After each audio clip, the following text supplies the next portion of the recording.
भोले का जो ध्यान करे वो काम करे है नेक। देवों के हैं देव हमारे, हर हर महादेव बनो योगी। पढ़ो मंत्र, बोलो शंभू शिव शंकर। मेरे गाते गाते रोंगटे खड़े हो रहे थे, क्योंकि मुझे लग रहा था कि मैं खुद नहीं गा रहा हूँ, मुझे एक आमद एक शक्ति है जो मुझे गवा रही है। तो गाना रिलीज होने से लगभग 4 से 5 महीने पहले मैंने ये गाना गाया था। अब तो लोग मतलब हमेशा एक महीने में 1 या 2 लोग तो ऐसे आ ही जाते हैं कि भाई एक गाना है भोलेनाथ को समर्पित है, हमको करना है। घर आजा सजना परदेसी, घर आजा सजना परदेसी, घर आजा सजना परदेसी, रब दा शुक्र मनावा मैं। बेचारा प्यारा सा बच्चा था मैं, और अब मैं जानता हूँ कि क्या होती है पॉलिटिक्स। दूसरे को गिराने के लिए बिना परफॉर्मेंस के लिए कैसे गिराते हैं, हालांकि मैं कभी ऐसा करूंगा नहीं। छल्ली कर दे सीना मेरा, दाग दे सारी गोलियां नी, अज मेरा जी करदा मर जाने नी, अज मेरा जी करदा मर जाने। मेरे मम्मी पापा मुझे सपोर्ट नहीं करते थे म्यूजिक में, है ना, तो कहते थे कि क्या कर रहा है, बूंदे भी तो आए नहीं बाज यहाँ,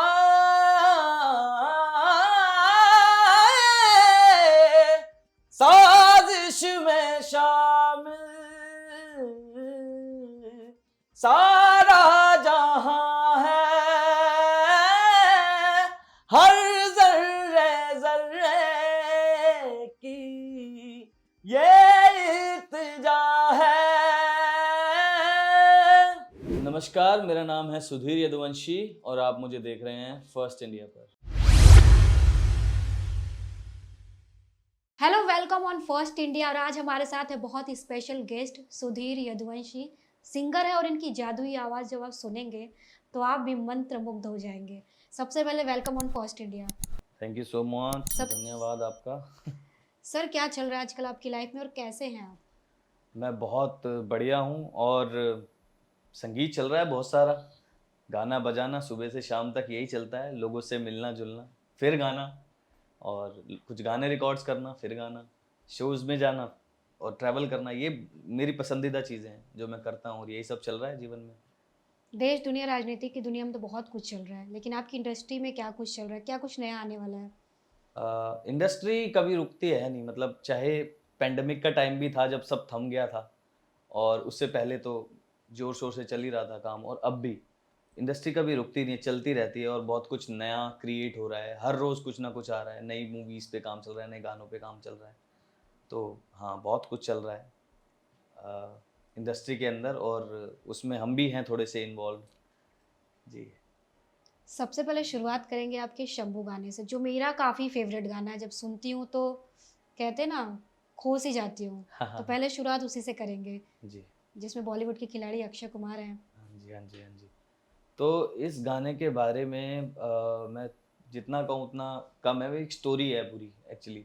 तो मुझे पता नहीं था कि इसमें अक्षय सर एक्ट करने वाले, डांस करने वाले हैं, और मेरे गाने पे लिप सिंग करने वाले हैं। जस्ट मैंने गा दिया था। एक विक्रम मोंट्रोस करके म्यूजिक कंपोजर हैं, बहुत खतरनाक, मेरे स्टाइल के गाने, और वो उनका स्टाइल और मेरा स्टाइल मतलब काफ़ी मैच करता है।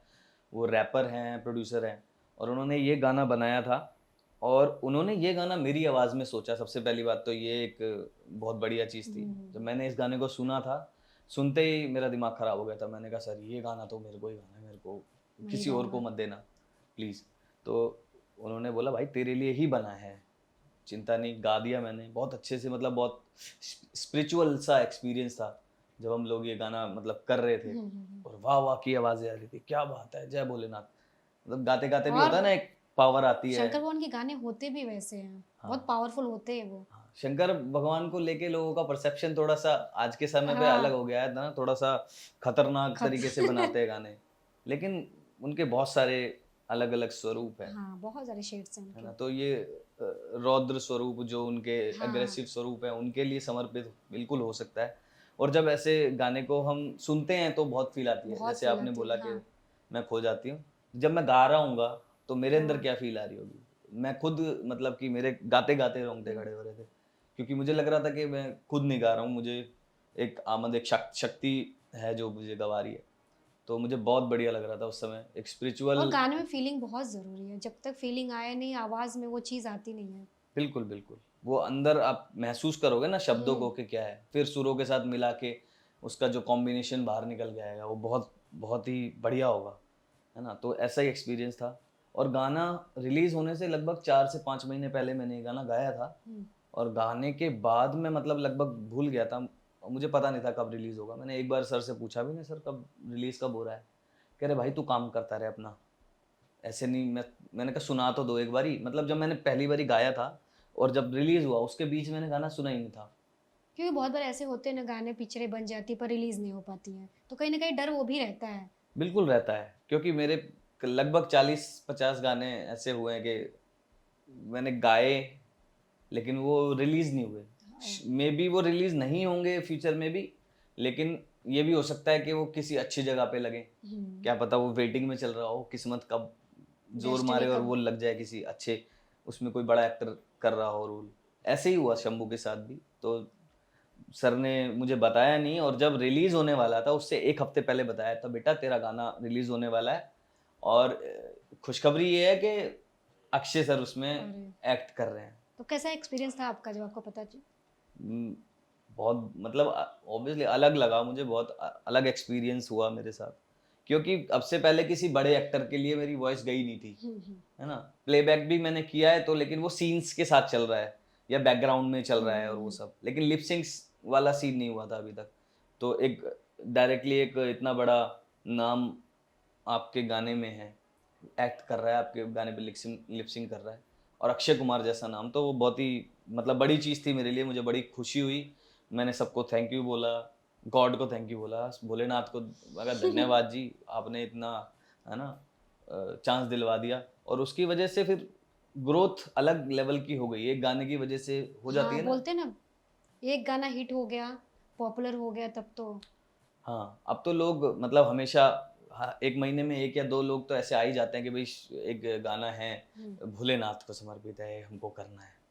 तो लोगों को ये भी हो गया कि यार ये लड़का भोले के गाने अच्छा, आप बहुत लोग के अच्छे जो गाता है। इंडस्ट्री, म्यूजिक इंडस्ट्री, इसमें भी टाइप कास्ट होता है कि एक तरह का अगर गाना गाए तो उसी तरफ के गाने मिलने लगते हैं, जैसे आर्टिस्ट के साथ होता है कि एक तरह का एक्टिंग किया तो उसी तरह का उनको मिलने लगता है, तो म्यूजिक इंडस्ट्री में भी ऐसा टाइप कास्ट है? बिल्कुल होता है, हम्म। बिल्कुल होता है। लोगों को देखो, जिसको समझ है उसको पता है, जो म्यूजिक के बारे में जानता है, डायरेक्टर जो वगैरह होते हैं, म्यूजिक डायरेक्टर और प्रोड्यूसर वगैरह जो होते हैं, उनको पता होता है, उन्होंने पता नहीं कितनी आवाज़ें सुनी हुई हैं, है ना। तो उनको पता है कि ये गाना हमने जो बनाया है ये किसकी आवाज़ में सूट करेगा। तो एक दो गाने मतलब एक दो सिंगर्स को ट्राई भी करते हैं कि भाई यार ये गाने को इस सिंगर के साथ ट्राई करते हैं, अच्छा लगेगा तो डन करेंगे, नहीं तो फिर एक बारी दूसरा सिंगर ट्राई करके देख लेंगे, या फिर दोनों ही को गवा लेते हैं। कई बारी आपने देखा होगा कि एक ही गाना दो सिंगर्स की आवाज में रिलीज होता है, एक टीवी एक मूवी में आ जाता है, एक को यूट्यूब पे रिलीज कर देते हैं, है ना। जैसे कैलाश खेर जी का गाना था ना, तेरी शर्ट दा भैदा बटन सोनी, वो कैलाश जी की आवाज में भी था, तो वो अलग से रिलीज हुआ था। ऐसे ही तू जाने ना था, तो जाने ना। वो भी आतिफ असलम ने गाया था, फिर कैलाश जी ने भी गाया था, और वो अलग अलग रिलीज भी हुए थे। तो ऐसा होता है कि एक ही गाना मतलब सिंगर को ऐसा समझा जाता है कि यार इस तरह के गाने अच्छा गा सकता है। अच्छा। हाँ, तो मेरे साथ भी ऐसा होता है। लेकिन अच्छी बात क्या है ना कि अलग अलग लोग, अलग अलग नजरिया है। एक एक बंदा जो मुझे बुलाता है गाने के लिए, वो सोचता है यार इसके आवाज पे पावरफुल गाने बहुत अच्छे लगेंगे। एक एक बंदा बोलता है कि यार तू सॉफ्ट और रोमांटिक और सैड इस तरह के गाने भी गा सकता है, लेकिन तेरा एक अलग जॉनर क्रिएट होगा। बाकी जो सिंगर्स हैं बॉलीवुड में या यहाँ पर मुंबई में ज़्यादातर, वो मतलब कि एक तरह की फील को पकड़ के चलते हैं, क्योंकि गाने उस तरह के बहुत चलते हैं ना। अरिजीत सर हैं जैसे, बहुत सॉफ्ट भी गा लेते हैं, गजल भी गा लेते हैं, ऐसे मतलब हर तरह के गाने गा लेते हैं, है ना। तो क्या उन्होंने शुरू में ही ऐसे गाने गाने शुरू कर दिए थे? नहीं, अलग अलग अलग गाने उन्होंने अलग अलग लोगों के लिए गाए, उनकी ट्रेनिंग होती गई, उन्होंने अपने आप को पकाया, तो सब गाने लग गए। फिर वो अलग अलग लोगों की अलग अलग सोच है, आपको अलग अलग तरीके से वो ट्राई करते हैं। ये बहुत अच्छी बात है कि इससे आपको अपने आप को एक्सप्लोर करते हो, करने का, हाँ। और आप इम्प्रूव करते हो अपनी गायकी को भी, और आपके साथ जो कंडेंसर माइक की दोस्ती है वो गहरी होती चली जाती है। तो ये होता है। लेकिन जो पंजाबी सिंगर्स आते हैं most of the rap song लेके आते हैं, और ज़्यादातर रैपर ही निकले हैं। तो अगर बॉलीवुड में भी कोई रैप सॉन्ग होता है उन्हें ही अप्रोच किया जाता है उसके लिए। हाँ, पंजाबी देखो, पंजाबी म्यूजिक बहुत रिच है, इसमें कोई डाउट नहीं है। और वो लैंग्वेज भी बड़ी ऐसी है जो म्यूजिक के साथ जो घुल के ना एकदम अलग ही और निकल मस्ती के वाला आती है। रहता है एकदम मस्ती कि वाला है, सैड सॉन्ग्स भी हैं, मतलब हर तरह के गाने हैं यार। आप देख लो ना, बी प्रैक को देख लो आप, विपरीत। कितने अच्छे वो तो मतलब उन्होंने बहुत गाने अच्छा। हैं, सैड सॉन्ग भी गाए हैं उन्होंने। उन्होंने एक अपना देशभक्ति गाना भी गाया था, कितना हिट हुआ था हाँ। वो। तो वही वाली बात है कि जिस बंदे का नाम एक गाने से हिट हो गया, बड़ा हो गया, है ना, फिर उसको अलग अलग अपॉर्चुनिटी मिलने लग जाती हैं, फिर उसको और गाने मिलेंगे, फिर वो उन गानों को क्रैक करेगा। तो उनके जो जो बी प्रैक के जो पार्टी सॉन्ग्स हैं, वो उतने ज्यादा हमें सुनने को नहीं मिले, नहीं मिलेंगे, हाँ। है ना। उनको एक कैटेगरी है उनकी जहाँ पे वो गा रहे हैं, और ऐसे ही होता है। पंजाब म्यूजिक में सॉफ्ट गाने वाले भी बहुत अच्छे अच्छे सिंगर्स हैं। एक कमल खान करके सिंगर है, वो बहुत ही प्यारा और बहुत सॉफ्ट गाते हैं, बहुत इमोशनल कर देते हैं जब वो गाते हैं। तो अलग अलग सबके जॉनर्स हैं। हाँ, रैप जो है वो पॉपुलर बहुत है आजकल, बहुत।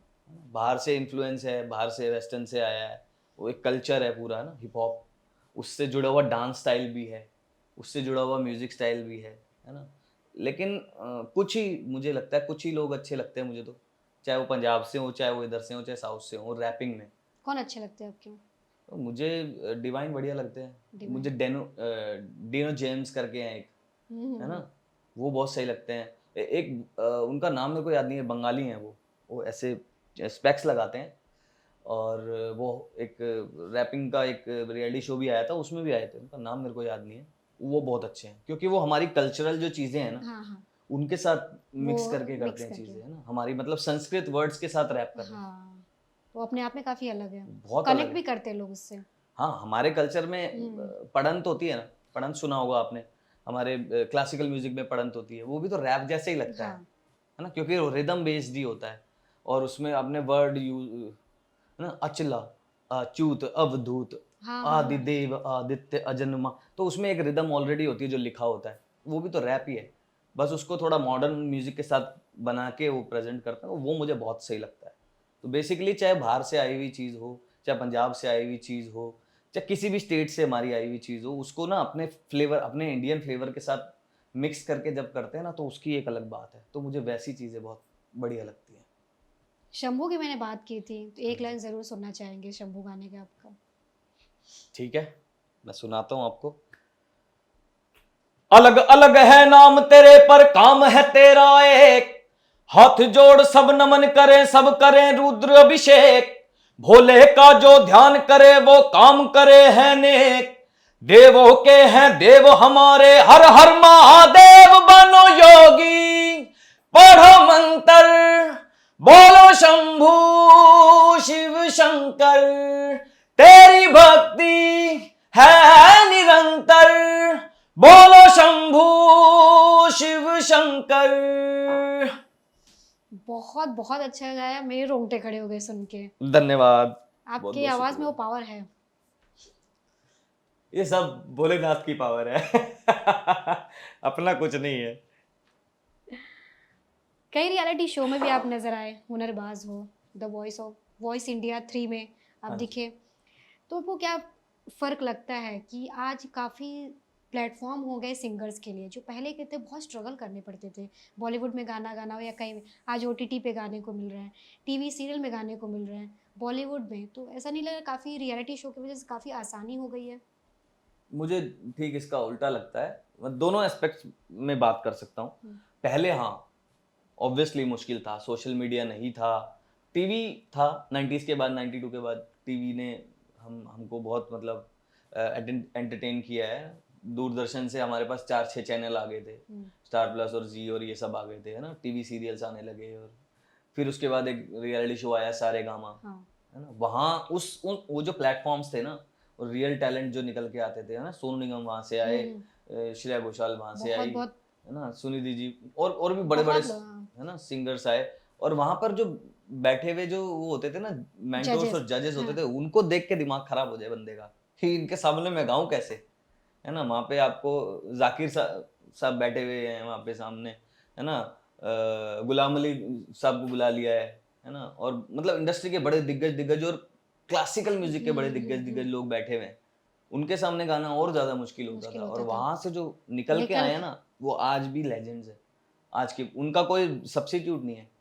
वो एक समय था, एक मुझे लगता है 2007 2008 तक रियलिटी शो बहुत अच्छे चल रहे थे। तो हाँ जी, मैं हाँ जी। आपको बताऊं, मुझे ऐसा लगता है कि जो पहले आपने बात की सारेगामा रियलिटी शो जो आया था, जो निकल के आते थे, और आप आज जो बहुत सारे रियलिटी शो हो गए सिंगिंग पे, मुझे बहुत फ़र्क लगता है। आपने भी वही बोला कि एक तरह से जैसे होता है ना, कुछ चीज़ें फिक्स हो गई हैं आजकल, हम्म।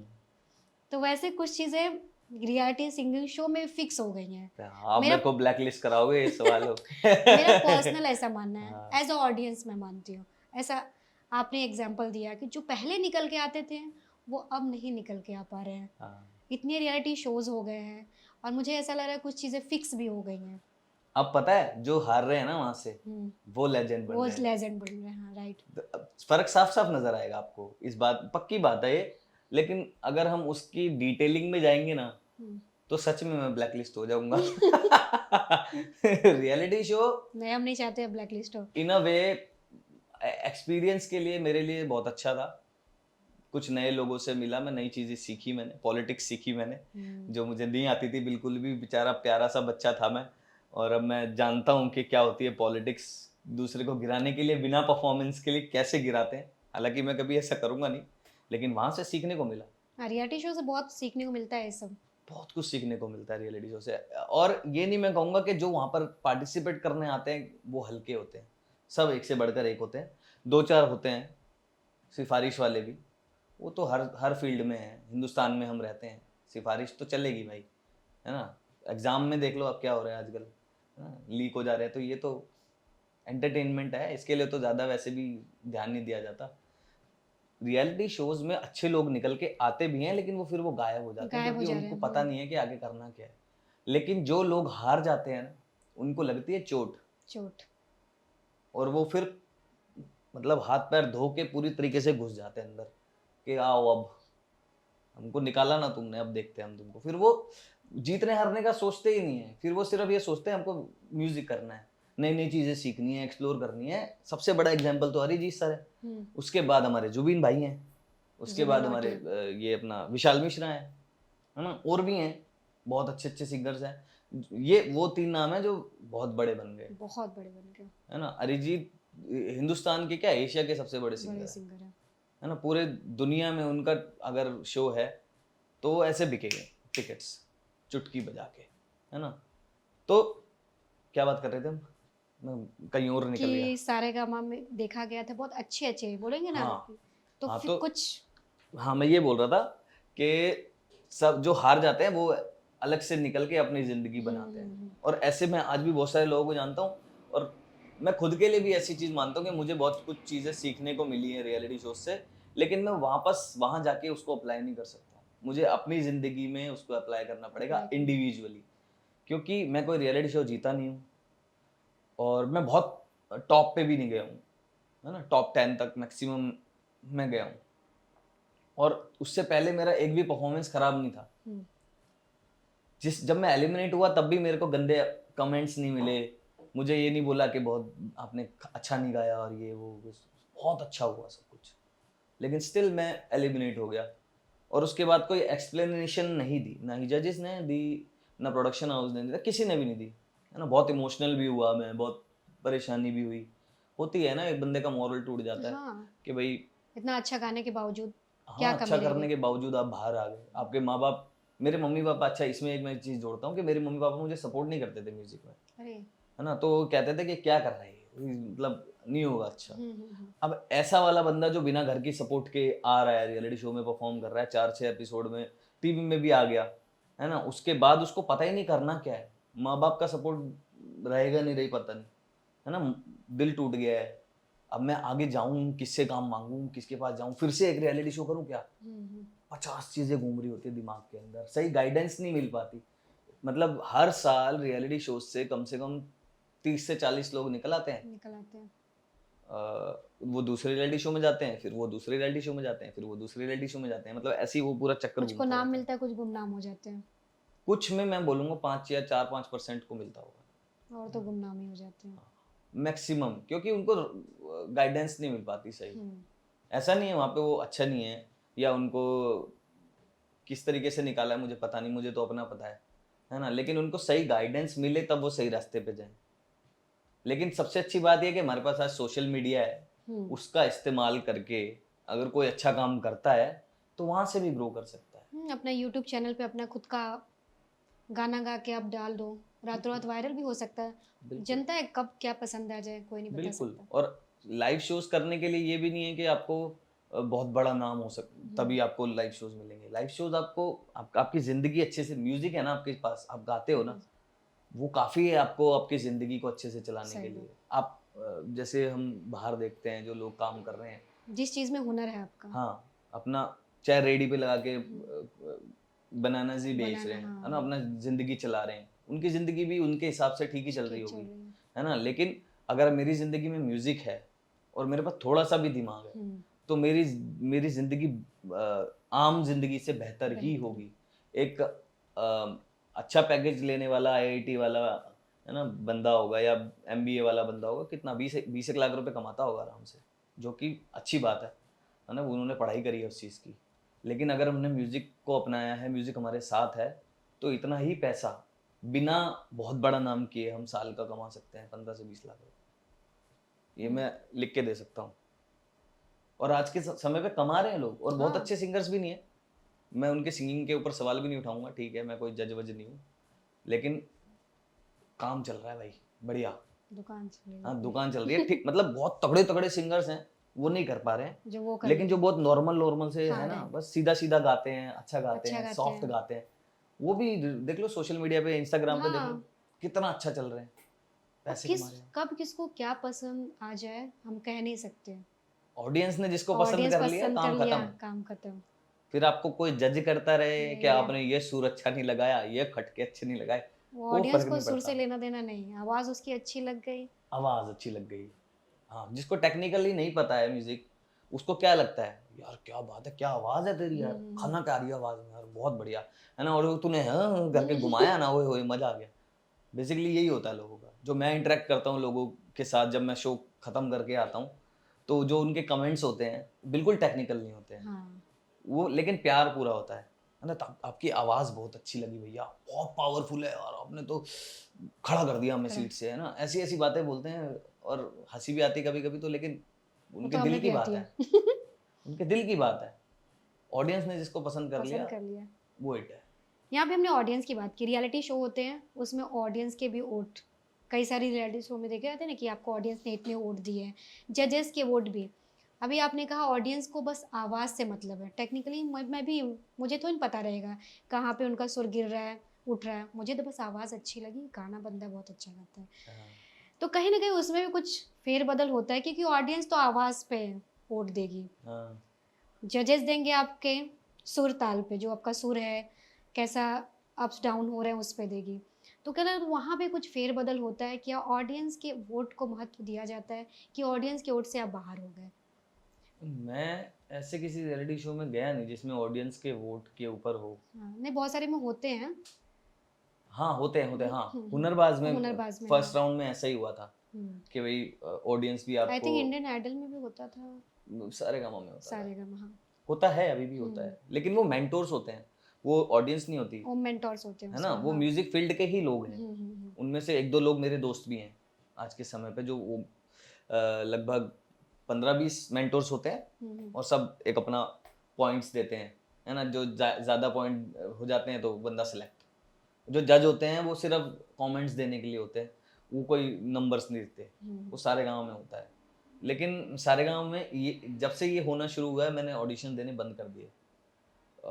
मेरा मन एक्चुअली भर गया रियलिटी शो से, मेरा मन करने लगा यार अब कितना मैं 19-20 रियलिटी शो में गया हूँ, है ना, तो मुझे ज़्यादा रिजल्ट मिले नहीं, शायद मैं बना नहीं रियलिटी शो के लिए। मेरे को ये फीलिंग आने लगी कि मैं यहाँ जाऊँगा, फिर 1-1.5 महीना फिर ख़राब होगा, जो मैंने स्टार्ट की हुई हैं चीज़ें फिर वो स्थगित हो जाएंगी, रुक जाएंगी, है ना। मैं गाने बना रहा हूँ, मैं लोगों से मिल रहा हूँ, या मैं कोई गाना कवर कर रहा हूँ, या मैं किसी के लिए गाना जा रहा हूँ, या मेरा कोई शो आ गया, ये सारी की सारी 1-1.5 महीने में स्थगित हो जाती हैं। लोगों को लगता है कि अभी ये युद्ध विराम पे गया हुआ है, फिर इस कॉल ही आने बंद हो जाते हैं बुलाने के लिए। और रियलिटी शो में जाने से देखिए, अगर अच्छा गा रहे हैं, आपको लग रहा है मेरी आवाज़ बहुत अच्छी है, मैं आगे जा सकता हूँ, रिजेक्शन मिल जाए, तो एक कहते हैं ना कि आगे बढ़ते हुए बनता को डिप्रेशन भी आ जाता है, बहुत लोगों को आ जाता है। डेफिनेटली आता है। देखो, अगर समृद्ध है बंदा, अच्छा सपोर्टिव परिवार है उसके पास, है ना, और समृद्ध भी नहीं मैं बोलूँगा, कि अगर मिडिल क्लास फैमिली से भी है, उसकी ज़िंदगी ठीक चल रही है, ठीक चल खाना रहा है, पीना सही है, फैमिली से छत है सपोर्ट सर मिल पे, रहा है। है ना, और ट्रेन से ट्रैवल कर सकता है आराम से, और मतलब ठीक ठाक है मामला, तो इतना डिप्रेस नहीं होगा बंदा, क्योंकि उसको सपोर्ट है। लेकिन असली कहानी उनके साथ बिगड़ती है जो बहुत सालों से लगे पड़े हैं, और सपोर्ट कहीं ना कहीं ख़त्म हो गया है, क्योंकि घर वालों को भी लग रहा है 25-30 साल का होने वाला है। लड़का लड़की लड़की के लिए थोड़ा सा डिफरेंट होता है, हिंदुस्तान की हिसाब से देखें तो हम आजकल शहरों में थोड़ा डेवलप हो रहा है, लेकिन लड़के लड़की दोनों के लिए एक तरीके से बराबर सही है ना, कि भाई अगर अकेले आप कर रहे हो, आपके पास ज़्यादा सपोर्ट नहीं है, पैसे नहीं है, ठीक ठाक फैमिली से बिलोंग नहीं करते हो, लोअर मिडिल क्लास से आप हो, तब एक्चुअली में आपके सर पे फूटेगा बंडा। आपको दिक्कत होगी, आपके दिमाग में तरह तरह की ख्याल आएंगे, परेशानी होगी, है ना, और मतलब कि मरने मराने के ख्याल भी आएंगे, जो कि नहीं आने चाहिए।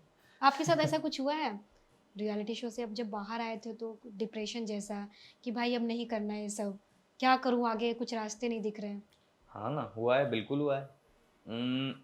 शुरुआत में नहीं होता था जब मैं रियलिटी शो में जाता था, क्योंकि मेरी कोई उम्मीद नहीं थी, कि मैं तो जाता था बस, है ना, गया, कुछ चीज़ें सीख ली, कुछ लोगों से मिल लिया, अच्छे दोस्त बन गए, कुछ सिंगर्स, है ना, तो इसी इसी तरह का होता था। लेकिन जब मैं सीरियस होने लगा म्यूज़िक के लिए, तो फिर मैं कुछ रियलिटी शो में आया भी, टीवी में भी आया, बहुत अच्छा परफॉर्मेंस हुआ। रहमान सर ने मुझे बेस्ट परफॉर्मर दिया पहले इस एपिसोड में, वॉइस की बात कर रहा हूँ मैं, और उन्होंने बहुत अच्छे अच्छे कमेंट्स दिए। उन्होंने बोला भाई कभी ना कभी फ्यूचर में तुम्हारी आवाज़ भी इस्तेमाल होगी, है ना, जो बंदा बोलता नहीं है उसने बोला अच्छी अच्छी बहुत बातें, कम बोलते हो। है ना, इतना सब कुछ हुआ।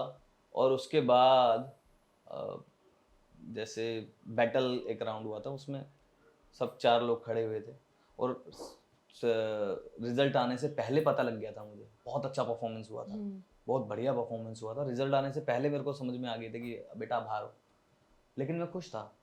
अच्छा। लेकिन जब लास्ट हुनरबाज मैंने किया, तो वहाँ पर एक्सपेक्टेशंस कुछ और ही थी मेरी।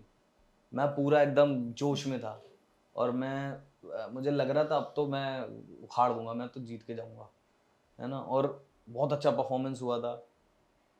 लेकिन फिर वहाँ पर कुछ ऐसी घटनाएं घटी कि जिसकी वजह से मैं सेलेक्ट ही नहीं हुआ, 3rd राउंड में सेलेक्ट ही नहीं हुआ, और जो मैंने परफॉर्मेंस किया था वो टीवी में ही नहीं आई।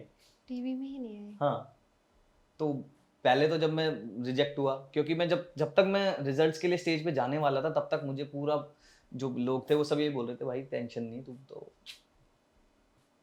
खुश हूँ। खुश होते होते, इतना इतना एक्साइटेड होते होते मैं स्टेज पे गया, और रिजल्ट आते हैं कि एलिमिनेट।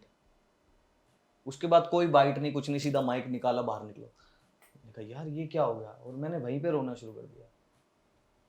मेंटोर्स से मैं मिला जाके, मैंने क्या कहा, अरे तूने अच्छा किया, लेकिन क्या कर सकते हैं, वो शाइन ने ज़्यादा अच्छा किया, एक लड़की थी।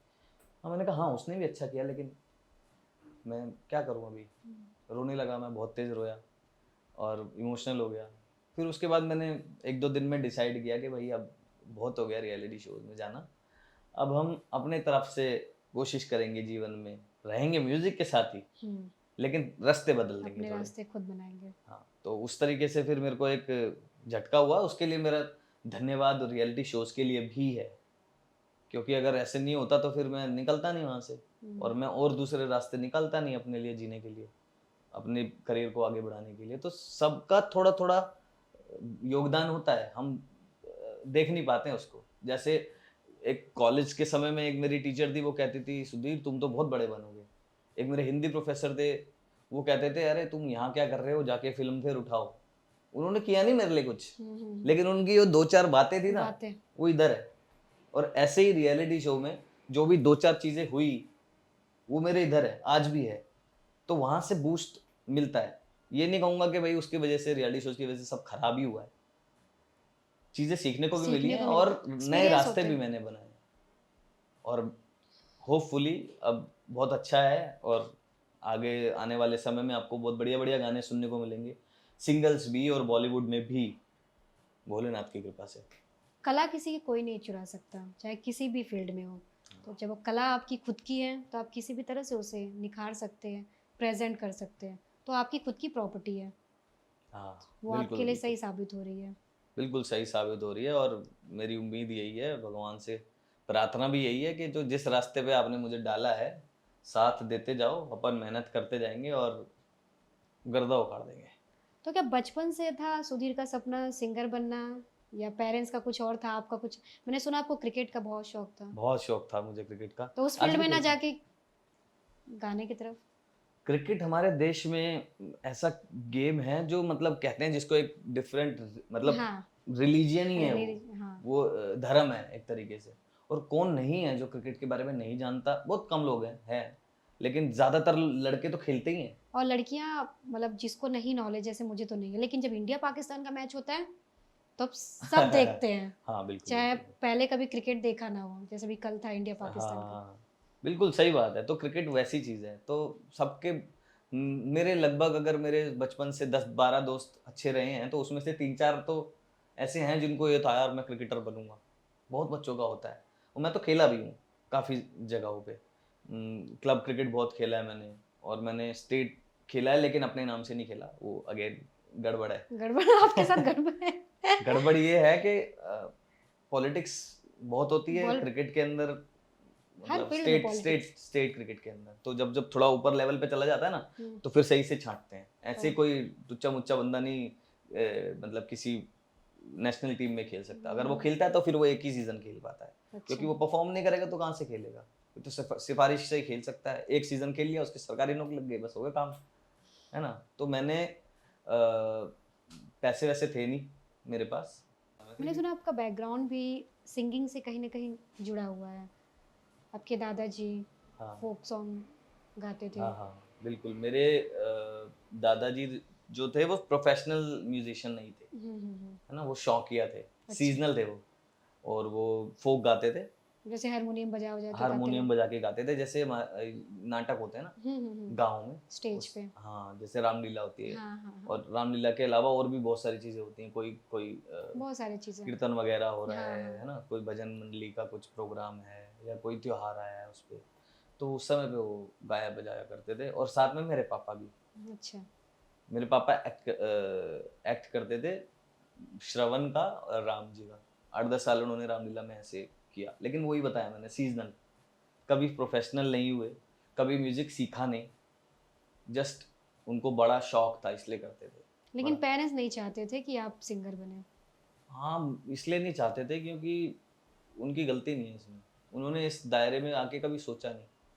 उनको लगता था कि यार क्या कर लेगा इसमें, है ना।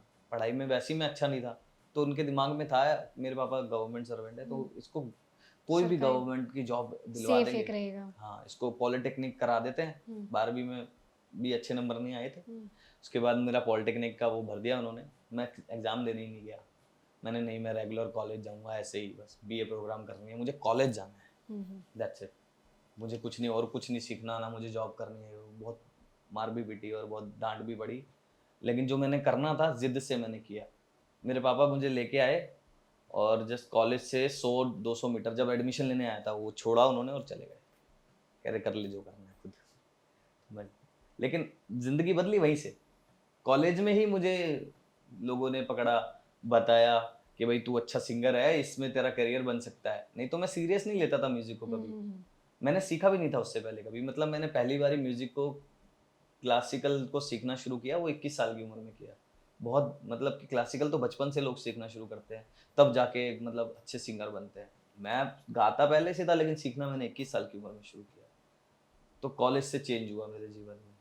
मेरे माँ बाप बिल्कुल नहीं चाहते थे कि मैं सिंगर बनूं, और लेकिन वो खुद सिंगर थे। हाँ, पार्ट टाइम थे ना, पार्ट टाइम। हाँ, और बहुत अच्छा। अब तो गाना छोड़ दिया उन्होंने। मैं बोलता हूँ ना, पापा जी सुनाओ ना कुछ। अरे रांगड़ी होता, हमने सुना होगा, आप यूपी से बिलोंग करते हैं तो एक फोक ही है, अच्छा, है ना। तो हरियाणा और यूपी में बहुत चलता है। तो रांगड़ी गाते थे मेरे पापा। मैं बोलता हूँ, छेड़ता हूँ कभी कभी, गाओ ना, सुनाओ ना, तो वो मना कर देते हैं, मैं नहीं गाऊंगा। लेकिन आप प्राउड फील करते कि नहीं, आप इस मुकाम तक पहुंच गए? बिल्कुल बिल्कुल। सबसे बड़ी अचीवमेंट मेरे जीवन की यही है कि मैंने उनको अपने लिए बदल दिया। जो वो चाहते थे वो मैंने नहीं किया, तो जिससे वो बहुत नाराज थे, लेकिन अभी वो बहुत खुश हैं क्योंकि उनको मेरी तरक्की नज़र आ रही है। और देखो एक बारी सिंपल सी बात है, माँ बाप क्या चाहते हैं आपसे? बच्चे की कि तरक्की। बच्चे की तरक्की वो इन अ डिफरेंट वे चाहते थे, वो सेटल लाइफ चाहते थे, हाँ, है ना? लेकिन मैं नहीं चाहता था वैसी लाइफ। और वो अगर माँ बाप ने इतना बड़ा किया है बच्चे को, तो वो ऐसे थोड़ी ना बोल देंगे कि भाई हाँ जो तेरे को जाना है कर ले। लोअर मिडिल क्लास फैमिली से बिलोंग करते हैं, ऐसा भी नहीं कि मतलब अच्छी खासी कमाई करते हैं तो वो बोल देंगे भाई हाँ ठीक है बेटा तू जो करना है कर, है ना? लेकिन लोअर मिडिल क्लास वाला क्या सोचता है कि भाई एक ये बंदा सेफ अच्छी सेटल हो जाए, पर मंथ सैलरी अच्छी है। वही चाहते थे वो मैंने किया नहीं, लेकिन अभी सब अच्छा चल रहा है। उनकी सोच बदल चुकी है। एक रियलिटी शो में भी लेके गया था उनको, मम्मी को पापा को दोनों को। मम्मी बहुत रो रही थी कि मैंने तुझे सपोर्ट नहीं किया, माफ कर दो मेरे को, ये वो, और मैं हंस रहा था गले लगा लगे। मैंने कहा अरे छोड़ो ना ये सब। उस वक्त पेरेंट्स भी सही रहते हैं। हाँ अरे सब उन्होंने उसी वक्त में उन्होंने मान लिए बात के ये लड़का किसी डिफरेंट चीज के लिए पैदा हुआ है और ये कुछ करके ही मानेगा तो उन्होंने अपना लिया और ये मेरी बहुत बड़ी अचीवमेंट है मेरे जीवन की, सबसे बड़ी बोलूँगा अभी तक की। दूसरी वो होगी जब मैं फिल्म फेयर उठा रहा हूँ तो मम्मी और पापा और मेरी पूरा परिवार मेरे सामने बैठा होगा ताली बजाने के लिए। जल्दी होगा वो। हाँ बिल्कुल होगा, बिल्कुल होगा। मेरे को ऐसा लगता है ऐसा होगा, भगवान की कृपा है, सब अच्छे से चल रहा है और आगे जाके ये सब होगा, मुझे पूर्ण विश्वास है। जब बॉलीवुड में कोई गाना आपको मिला गाने के लिए तो कैसा एक्सपीरियंस रहा और किस तरह से आपको मिला? काफ़ी स्ट्रगल करना पड़ा? कहते हैं कि काफ़ी सोर्स भी लगाने पड़ते हैं, चापलूसी भी करने पड़ते हैं, बहुत कुछ होता है, लेकिन कुछ लोगों अपने टैलेंट के दम पे मिलता है। हाँ होता है। देखो सोर्स कौन लगा सकता है? जिसके पहले से ही कांटेक्ट हो, या तो आपका कोई ऐसा बंदा मिल जाए जिसको आजकल बॉलीवुड गॉडफादर। में एक नेपोटिज्म का वर्ड है। नेपोटिज्म कोई बुरी चीज नहीं है मेरे ख्याल से। लेकिन बुरी चीज पता है कब है? बुरी चीज वो तब है जब दूसरे का हक मारा जाए। हक मारा जाए, लेकिन कुछ लोगों का कहना है कि हक भी मारा जा रहा है, आउटसाइडर को दरकिनार कर दिया जाता है। हाँ तो उन लोगों से दूर रहो, फिर उन लोगों के साथ काम मत करो। और भी हैं। तो म्यूजिक इंडस्ट्री में भी ऐसा होता है क्या? मेरे साथ अभी तक ऐसा नेपोटिज्म वाला सीन तो नहीं हुआ। हम्म, अब जैसे कोई म्यूजिक डायरेक्टर, ओ सॉरी, पिक्चरों में तो क्या होता है कि भाई एक प्रोड्यूसर डायरेक्टर है ना, बड़े आदमी है, उनका बेटा है, उनको उसको बचपन से उन्होंने तैयार किया है पिक्चर में आने के लिए, उसको लॉन्च करते हैं, वो सब है। म्यूजिक में ऐसा है नहीं। म्यूजिक में तो सब इंडिविजुअल ही हैं, बाहर से आए हुए लोग हैं, मतलब सब अलग अलग हैं ना। देखो बड़े बड़े म्यूजिक डायरेक्टर का नाम लेते हैं, शंकर एहसान लोय, अमित त्रिवेदी, ठीक है, सलीम सुलेमान, AR रहमान, और कौन कौन है, विशाल भारद्वाज सर है, MM किरवानी सर है, और थोड़े परिधि वाले हैं जो जैसे मैंने विक्रम मोन्ट्रो सर बताया या शाश्वत सचदेव बताया, बहुत सारे म्यूजिक सुपरवाइजर्स हैं, सब अलग अलग है, कोई एक जगह से बिलोंग ही नहीं करता। सचिन जिगर गुजरात से बिलोंग करते हैं, है ना, अमित त्रिवेदी सर कहीं और से बिलोंग करते हैं, MM किरवानी सर साउथ से बिलोंग करते हैं, रहमान सर साउथ से बिलोंग करते हैं, तो सब अलग अलग है। म्यूजिक इंडस्ट्री में नेपोटिज्म तो नहीं, फेवरेटिज्म तो है थोड़ा सा। लेकिन ऐसा है ना, बहुत सारे टैलेंट ऐसे छुपे हैं बहुत अच्छा जो गाते हैं, लेकिन उनको वो मुकाम क्यों नहीं मिल पा रहा? आप मतलब कि हमको लगता है कि बहुत अच्छा गाने वाले लोग हैं, लेकिन ना बॉलीवुड में गाने की ट्रेनिंग अलग है।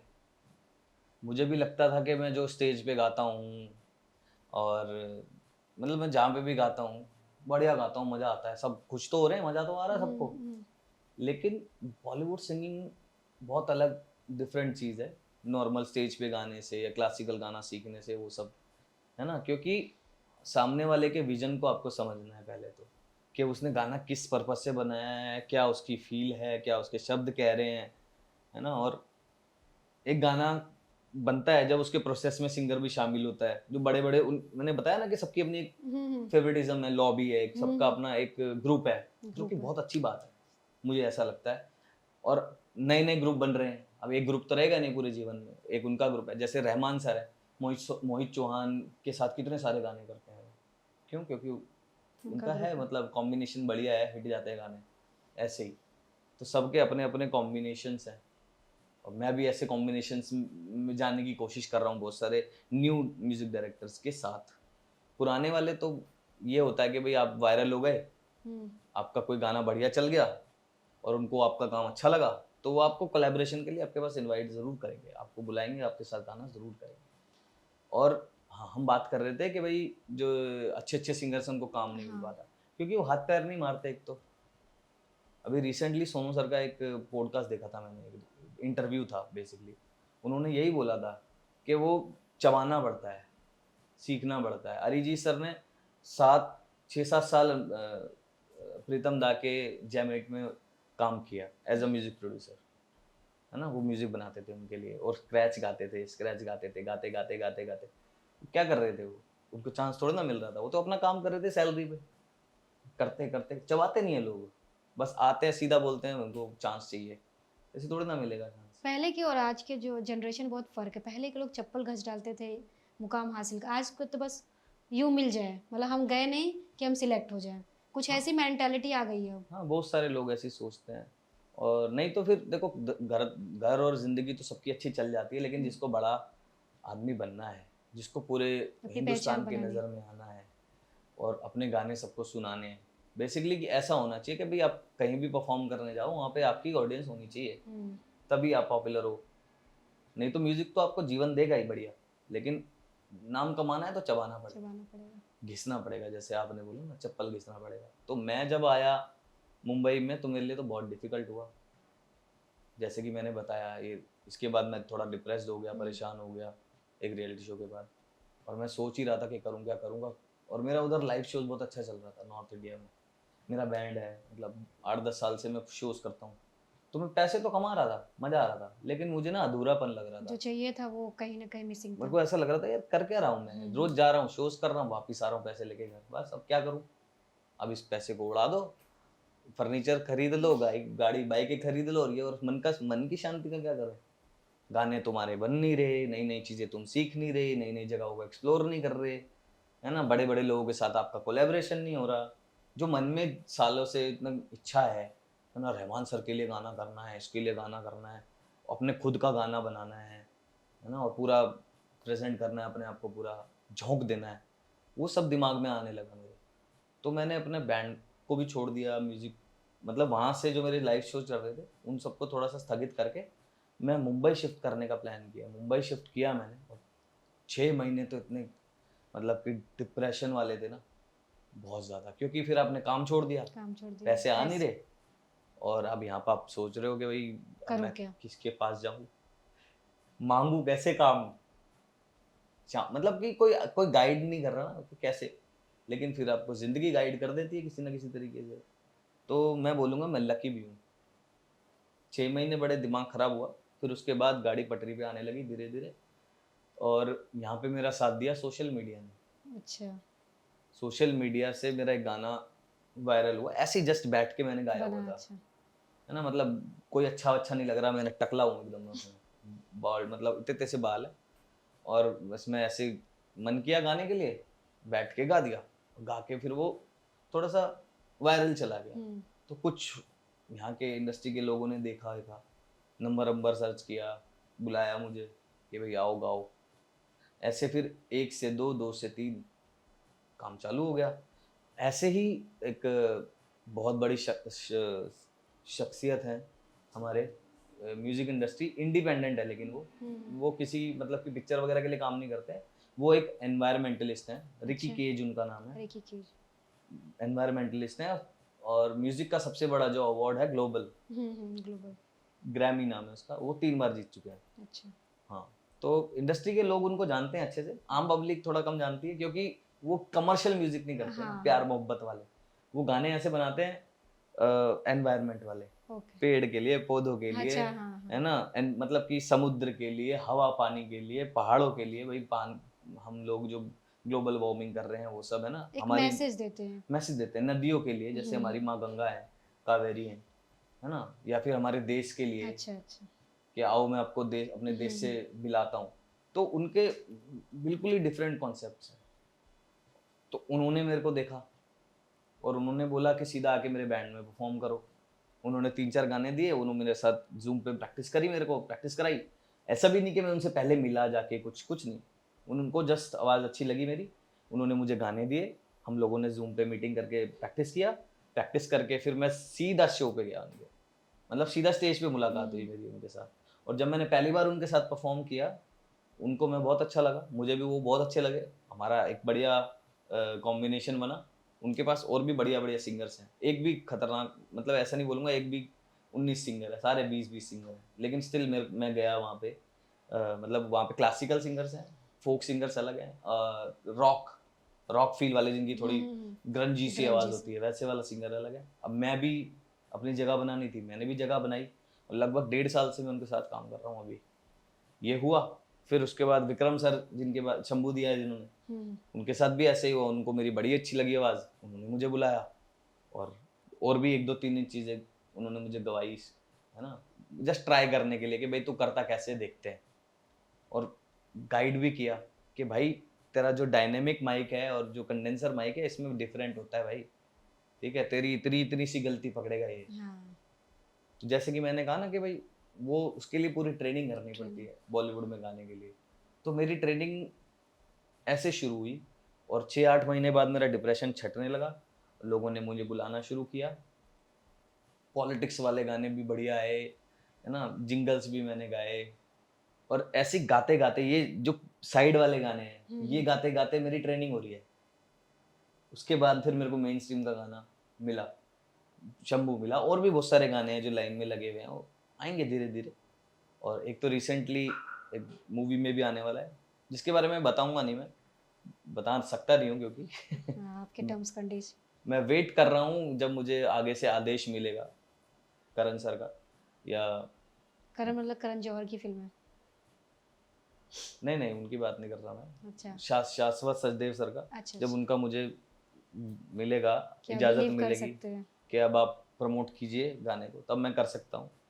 बहुत अच्छे अच्छे गाने, बहुत अच्छा काम मिल रहा है, और मैं बहुत सीख रहा हूँ, बड़ा मज़ा आ रहा है बेसिकली, है ना। और मेरा यही मोटिव था कि भाई मज़ा आना चाहिए, गाना आए नहीं आए, हिट जाए नहीं जाए, ये तो एक बाद की बात हो गई, काम वही होता है जिसमें मजा आए। हाँ। तो मैं मज़े लेने की कोशिश कर रहा हूँ, जिसके पास भी जाता हूँ उनसे मैं मतलब बड़ा एक आदर सत्कार वाला बिहेवियर तो है ही, लेकिन मैं कोशिश करता हूँ कि मैं उनकी गुड बुक्स में रहूँ, उनसे मतलब हंसता खेलता रहूँ, खुश रहूँ, और उनके लिए जो जो वो मुझे गाइड कर रहे हैं, अपनी कलाकारी को रखो जेब में, जितना तुम गाते हो अपने घर पे गाना, जो वो बताते हैं वो करने का, और जब आप उनके लेवल पे पहुंच जाओगे तब आप दूसरों को बताना कि आपको करना क्या है।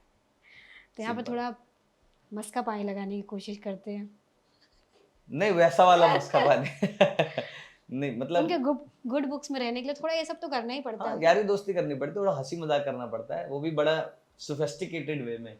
आप ऐसे नहीं कर सकते कि आप जैसे अपने यार दोस्त के साथ मजाक करते हो वैसे नहीं, लेकिन हाँ इन अ गुड वे आपको उनसे एक अच्छा रिलेशन मेंटेन करना है, ताकि वो जो काम बता रहे हैं आपको करने के लिए वो आप कर भी लो। अगर आपसे कोई गलती हो भी जाए तो ये बोल दे भाई ये ऐसे नहीं ऐसे करना है, ये नहीं बोले कि चल अब मत आना कई बार ऐसा भी होता है, कुछ ऐसे म्यूजिक डायरेक्टर हैं बहुत स्ट्रिक्ट हैं, जिनके पास मैं अभी तक गया नहीं हूँ, और मैं जाना भी नहीं चाहता। अभी मैं और 6-8 महीने लेना चाहता हूँ, अपने आप को और थोड़ा तैयार करूँगा फिर जाऊँगा, क्योंकि वो ऐसे बोलेंगे कि भाई ये लाइन है ऐसे गानी है, जाओ गाओ।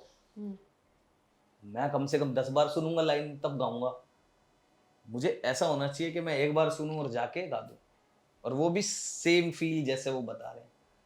तो अभी तो मैं मतलब कि लर्निंग फेज ही है एक तरीके से, मैं बोलूँगा पहले से बहुत अच्छा है, अभी और अच्छा होना बाकी है। कहते हैं ना कि भाई कभी भी सीखने की जो है वो उम्र खत्म नहीं होती है, मरते दम तक सीखना ही है ना। और म्यूजिक तो वैसे भी ओ दरिया, म्यूजिक में तो नयापन आता रहता है। हाँ बिल्कुल, आप नएपन के साथ अपने स्टाइल को पकड़ के चलो। मेरे को तो ऐसा लगता है कि जो नया तरह का म्यूजिक आया है, स्टाइल अपना ही रखो, उसके साथ उसको जेल कर दो, उसको मतलब उसके साथ दोस्ती कर लो, है ना। जैसे नई तरह की बीट्स आई हैं, जैसे हिप हॉप आई, जैसे आपने बोला कि रैप है, अब रैप में गाना भी तो होता है। रैप तो हमारा बहुत पुराना है हमारे हिंदुस्तान में, हमारे जो पढ़ंत है वो रिदम पे होती है, तो आप उसको उसके साथ मिला दो, हो गया बढ़िया, कुछ अलग ही साउंड करेगा। ईडीएम के साथ मिला दो, हिप हॉप के साथ मिला दो, रॉक म्यूजिक के साथ मिला दो, जैसे हमने अपने कोक स्टूडियो वगैरह में सुना है। कितना मतलब कि हमारे फोक म्यूजिक को कितना अलग तरीके से साउंड कराते हैं। आपने वो गाना सुना है हमारा तन कटे तन कटे उनका है शायद, राम संपत का है गाना। मैंने तो बहुत खतरनाक गाना है। चौधरी सुना? चौधरी मैं एक लाइन सुना हरी देती हूँ। जरारत सब जानू मैं हाँ। चौधरी, उस है वो फोक गाना, हम्म। है ना? फोक को बरकरार रख के जो उसके साथ फ्यूजन किया फ्यूजन है किया। अमित त्रिवेदी सर ने, कितना खतरनाक है वो। हो गए होंगे उसको भी 10-12 साल, ज्यादा ही हो गए होंगे शायद, पता नहीं, 10-12 साल तो हो गए हैं। वो अभी भी उतने फ्रेश लगता है, मजा आता है उसको सुनने में। तो यही होना चाहिए, आप फोक गा रहे हो, फोक को नए म्यूजिक के साथ मर्ज करके कुछ नया करिए। और ऑडियंस को भी यही चाहिए रहता है, हाँ, कुछ नया। बिल्कुल, कुछ नया म्यूजिक नया चाहिए होता है। लेकिन हम देखते हैं ना पुराने गाने रीडअप होके फिर से आ रहे हैं, पुराने गाने फिर वो आ रहे कितना हैं। उनको प्यार भी मिल रहा है। प्यार भी मिल रहा है क्योंकि ऑलरेडी वो लोगों के जुबान पे चढ़े हुए हैं। जो 50-60 साल के लोग हैं उनके जुबान पे वो गाने हैं, वो गाएंगे। बस म्यूजिक ही तो बदला है, आज के दौर का हो गया, अब थोड़ा बाउंसी सा हो गया, नाच लो उस पे। पहले प्यार से बैठ के सुन रहे थे, अब थोड़ा हिल डुल के सुन लो। तो ये है आजकल का हिसाब किताब, जो कि बहुत बढ़िया है।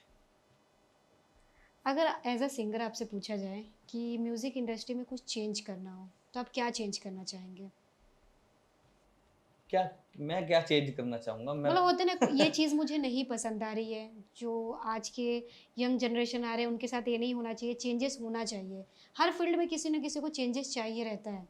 यार मुझे ऐसा लगता है कि चेंज हो रही हैं चीज़ें, मतलब कि मैं नहीं चाहूँगा कि ऐसा कुछ चेंज हो। समय के साथ साथ चीज़ें अपने आप ही चेंज हो रही हैं, है ना? सबके अपने अपने अलग अलग जॉनर्स हैं, सबके अलग अलग लॉबीज़ हैं, सब अपने अपने हिसाब से काम कर रहे हैं। और जैसे जैसे समय बदल रहा है वो उसको अडॉप्ट भी करते जा रहे हैं।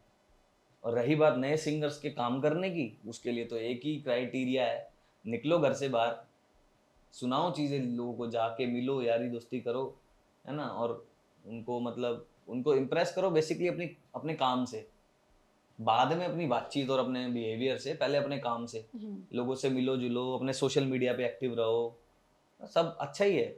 म्यूजिक इंडस्ट्री में मुझे नहीं लगता कुछ ज़्यादा खराबी चीज़ है। आपका कुछ ड्रीम होगा ना कि इस बॉलीवुड के इस म्यूजिक डायरेक्टर के साथ मुझे काम करना है, गाना करना है, तो कौन है वो? रहमान सर ही हैं, उनके साथ करना है। रहमान सर हैं, MM किरवानी सर हैं, और किनका नाम ले सकता हूँ मैं, भारद्वाज सर हैं। लेकिन अब वो मतलब उतने गाने नहीं आते उनके, कम आते हैं। MM किरवानी सर वो हैं जिन्होंने बाहुबली का और RRR का म्यूजिक किया है, और वो जितने भी उन्होंने गाने बनाए हैं खतरनाक गाने हैं भाई, वो तो दिल में उतरने वाले गाने हैं। कोई भी उठा लो गाना, बाहुबली का स्कोर उससे उठा लो या इंडिविजुअल गाना उठा लो, क्या गाने हैं।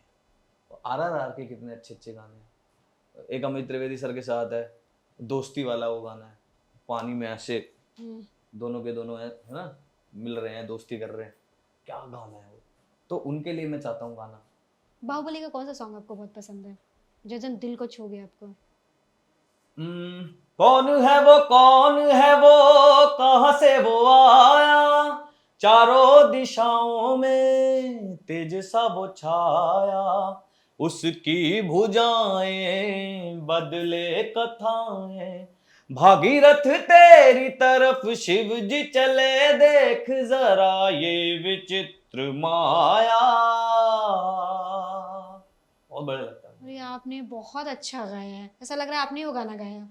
कैलाश सर ने गाया है गाना लेकिन मेरे फेवरेट है ना, मतलब बचपन से थे मेरे फेवरेट, मैं उनके गाने बड़े गाता था, तो मैं मिल लिया अच्छे से उनसे भी, बढ़िया बातचीत है। लेकिन इस गाने को आपने बहुत बहुत अच्छा गाया है।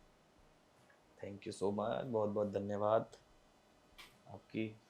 बोले ना आपकी कृपा है जो अच्छे से गा पा रहे हैं, सीख के हो गई आवाज़, पक गई थोड़ी सी अच्छा, म्यूजिक इंडस्ट्री में किसे आप अपना कंपटीशन मानते हैं कि इससे मेरा कंपटीशन हो सकता है टफ? पहले मानता था मैं कंपटीशन वगैरह, है ना। तो किसे मानते थे? कोई तो सिंगर होगा। मेरा मतलब वैसे बच्चे लोग क्या कंपटीशन करेंगे इतने बड़े बड़े दिग्गजों के साथ। कंपटीशन नहीं बोलूंगा, मैं बोलूंगा कि हाँ भाई इनके जैसा मुझे गाना है, या जिस स्टाइल को ये गा रहे हैं ना, इंडस्ट्री में एक दिन ऐसा बनना है ना। जैसे सुखविंदर सर है, सुखविंदर सर का भी सब्स्टिट्यूट नजर नहीं आता मुझे, मतलब टाइटल ट्रैक्स के लिए। टाइटल ट्रैक खतरनाक है उनके सारे के सारे, कितने भी सुन लो, पुराने से पुराने, नए से नए, छैया से लेके, है ना, और ये अपना दबंग, हो गया, या फिर कर हर मैदान फतेह, या हो गया, और कौन सा गाना कभी गा रहा था, गाता गाता आ रहा था एक गाना, अभी मैं भूल रहा हूँ, मतलब बहुत अच्छे अच्छे गाने हैं सुक्की सर के। मैं सोचता था यार ये बंदे के अंदर कुछ अलग ही बात है, क्या पावरफुल आवाज है, और मतलब गाने का एक अलग ही अंदाज है। एक उनका गाना है पीर बनावन चलिया, वो कोक स्टूडियो का है, सलीम सुलेमान सर का गाना है वो, है। और ओ अज मेरा जी करदा, क्रोमैटिक्स क्या यूज करते हैं वो, मतलब एक ही सुर को सारे सुरों से मतलब कि जंप मारते हुए निकलते हैं, इतना सही लगता है। मैं उनको देख के, मतलब क्योंकि ऐसा कोई सिंगर गाता नहीं था, उनको देख के लगता था यार ये बंदे जैसा बनना है मुझे। फिर जैसे टाइम बीता, 2005-6 के करीब करीब फिर वो एल्बम आई थी तेरी दीवानी, है ना, कैलाश की, हाँ बहुत बहुत पॉपुलर हुआ था। बहुत पॉपुलर हुआ था। तो वही गाना गाते रहते थे स्कूल के अंदर, जब देखो कैलाश खेर जी के गाने गा रहे हैं, जब देखो ऐसी मतलब मस्ती मस्ती में। और सैया हो गया, तेरी दीवानी हो गया, और भी बहुत सारे गाने हैं ना, सारे गाने जो उनके एल्बम के गाने थे। बेसिकली मुझे एल्बम के गाने पसंद थे, और उस टाइम पे एल्बम का दौर था, क्योंकि किस कैसेट सीडीज वगैरह हाँ कैसेट्स आते थे, प्लेनेट CDs एम भी आते था हाँ। तब, तो उस एक छोटा सा आईपोड आता था, है ना, उसमें सारे गाने भरवा लिए, राहत जी के, कैलाश जी के, सुखविंदर सर के, है ना, ऐसे ही सिंगर्स के जो बहुत पावरफुल गाते हैं। ऐसा एक भी सिंगर नहीं मैंने उसमें डाला था जिसमें जरा भी मतलब सॉफ्ट हो, ये वो। बाद में सुनना शुरू किया मैंने के सर को, सोनू निगम सर को, जो कि डिफरेंट है, मेरी आवाज़ वैसी नहीं है, लेकिन बहुत अच्छे लगते थे वो भी। उससे मैंने एक अलग सॉफ्टनेस मेरे कान में डेवलप हुई, गले में अभी हो रही है धीरे धीरे, लेकिन वो सब मैंने बाद में सुनना शुरू किया। लेकिन इन लोगों के साथ मतलब मैं चाहता था कि इन लोगों के साथ मैं खड़ा हूँ और गाऊं। कैलाश खेर सर हो गए, सुखविंदर सर हो गए, और मैंने किसका नाम लिया था अभी तीसरा, सुखविंदर कैलाश खेर, क्योंकि पावरफुल तो यही है, हाँ। ये दोनों तो हैं ही मेन, है ना, तो ये दोनों तो मेरे को चाहिए ही थे। मतलब ऐसा बंदा मेरे को बनना है, इंडस्ट्री के अंदर गाना है, ऐसे गाना है, इस तरह के गाने मुझे मिलेंगे। अब ये भी तो मतलब कि इनका समय है, थोड़े समय बाद 20 साल 25 साल बाद नए सिंगर्स आएंगे, मैं भी हूँगा उनमें से, और मैं जरूर होंगे आप। खुद की जगह बनाऊंगा एक जाके। लेकिन ये तो मान ही नहीं रहे मान ही नहीं रहे, तो गाते जा रहे, जो कि बहुत अच्छी बात है, भगवान की कृपा है उनके ऊपर, बढ़िया। लेकिन हाँ, आएगी, मेरा नंबर भी आएगा जरूर। मीका सिंह के गाने को भी बहुत ज्यादा पसंद किया जाता है, और उनका दौर काफी लंबा भी रहा है, तो मीका सर, हम्म, तो मीका सर भी बड़े पसंद है, उनके गाने वैसे हैं, मतलब नाच लो पार्टी कर लो, पार्टी शार्टी है वाले। ना। तो मुझे ऐसे कॉम्प्लीमेंट्स मिले हैं, मुझे याद है कि यार तेरी जो आवाज है ना, मीका सर को टक्कर देती है, मीका सर को कैलाश खेर को मिक्स कर दो, और जो भी एक टेक्सचर निकल के आएगा ना उन दोनों की आवाज को मिलाने के बाद, तेरा टेक्सचर वो है। ऐसा मुझे बहुत सारे कॉम्प्लीमेंट्स मिले, बहुत सेलिब्रिटीज ने भी दिए हैं कॉम्प्लीमेंट्स। अब मैं इसको नेगेटिव में लूं कि पॉजिटिव में लूं, मुझे आज तक नहीं समझ आता कि मैं यार इनके जैसा गाता हूँ यार। कॉपी नहीं, take it in a good way bro. ये आवाज मिक्स, एक नई आवाज बन के आएगी। ठीक है जी, अच्छी बात है। फिर तो मैं पार्टी गाने भी गा लूंगा अच्छे, तो फिर मैं फोक सूफी और कल्ट गाने भी गा लूंगा बढ़िया। तो मेरे लिए तो बेनिफिट ही है ना, मैं तो बॉस, मेरा तो एरिया खुल गया। कैसे गाने आपको पसंद है? फोक सॉन्ग, रोमांटिक सॉन्ग, सूफी, कैसे गाने आपको पसंद है? ज्यादातर मुझे मोटिवेशनल, फोक, सूफी, इस मतलब जो बेसिकली पावरफुल गाने होते हैं ना, वो ज्यादातर वो पसंद है। सॉफ्ट भी पसंद है, कुछ पसंद है सॉफ्ट, ज्यादा नहीं। गदर 2 में भी आपने अपनी आवाज दी है। हाँ जी, वो मेन गाना है जो हमारे बहुत उदित पॉपुलर भी सर हो ने सॉन्ग गाया है ना। उड़ जा काले कावा तेरे मुंह बिच खंड पावा, उनकी आवाज अलग ही है। नहीं तो आपकी आवाज में सुनना चाहेंगे एक लाइन, ये वाला नहीं, जो मैंने चल जो मैंने गाया है छम ना, छम छम करता मौसम प्यार के गीतों का, रास्ते पे अखियां रास्ता देखे बिछड़ मीतों का, सारी सारी रात जगाए मुझको तेरी यादें, मेरे सारे गीत बने मेरे दिल की फरियादें, ओ घर आजा परदेसी कि तेरी मेरी एक जिंदड़ी, ओ घर आजा परदेसी, कि तेरी मेरी एक जिंदड़ी। घर आजा सजना परदेसी, घर आजा सजना परदेसी, घर आजा सजना परदेसी, रब दा शुकर मनावा मैं। घर आजा सजना परदेसी, घर आजा सजना परदेसी, घर आजा सजना परदेसी, रब दा शुकर मनावा मैं। ये पार्ट मैंने गाया है। आपने उदित जी का ही पार्ट बहुत अच्छा गाया, और आपका तो आपकी आवाज है, जादू तो है आपकी आवाज में। धन्यवाद धन्यवाद। मैंने गा इसलिए लेता हूँ आपके मैं, सारे सॉफ्ट भी मैं। आपके देखिए मैंने सारे गाने सुने, हाँ जी। हार्ड वाले सॉफ्ट वाले, लेकिन सबके लिए आपकी आवाज़ सूटेबल है। सॉफ्ट गाना था आपने हाँ। उदित वाला जो पार्ट गाया, जी जी तो जी। मतलब आप वैरायटी है आपकी आवाज़ में, सब टाइप के आप गाने गा सकते हैं। जो थोड़े समय पहले नहीं थी, अब है। Practice practice, yes.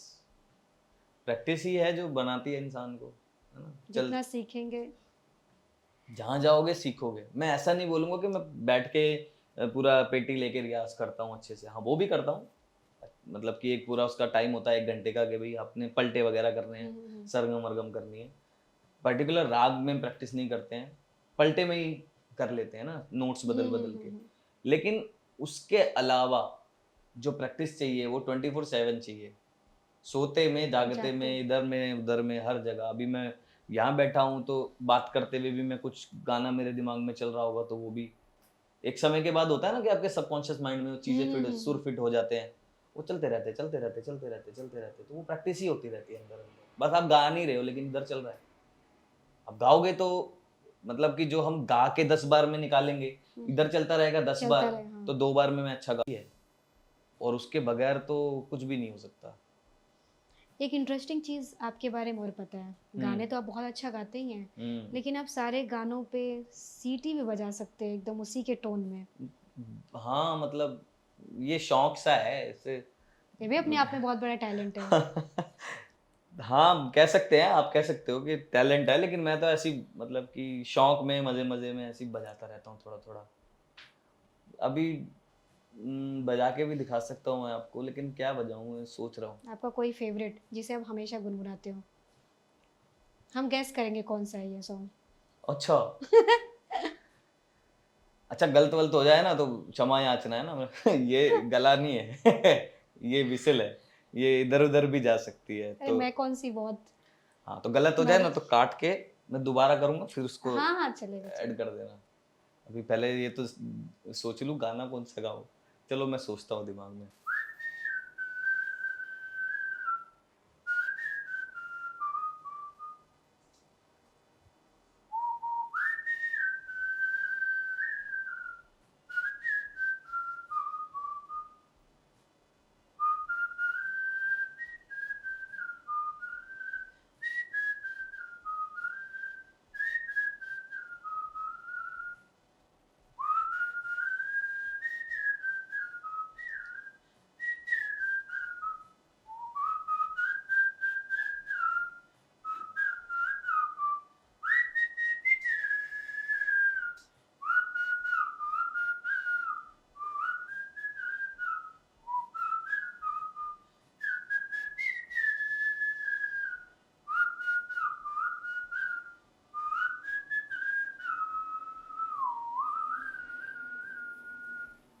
समझ में आया गाना?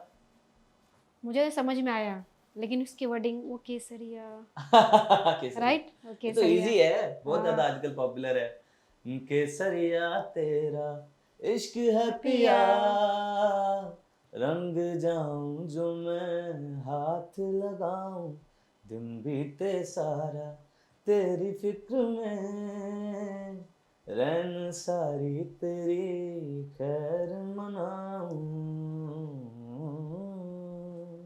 वाह क्या बात है। थैंक यू, धन्यवाद।